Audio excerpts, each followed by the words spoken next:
என் உயிரோடும் உணர்வோடும் கலந்து வாழுகின்ற அன்பு உறவுகள் அனைவருக்கும் வணக்கம். இந்து என்றேன், நான் இஸ்லாமியன் என்றேன். இல்லை இல்லை, நீ என் இனத்தான் என்றான்.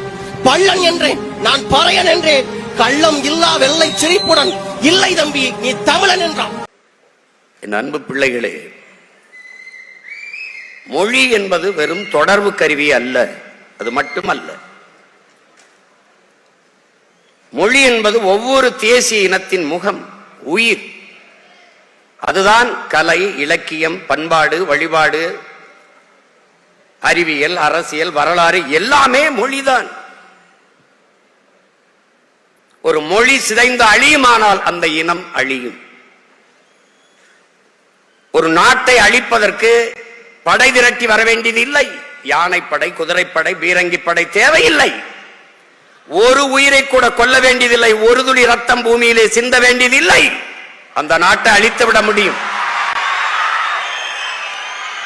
எப்படி அழிக்க முடியும்? முதலில் அவன் மொழி அழித்து விட்டால் அவனுடைய கலை, இலக்கிய, பண்பாடு, அடையாளம் அழிந்துவிடும்.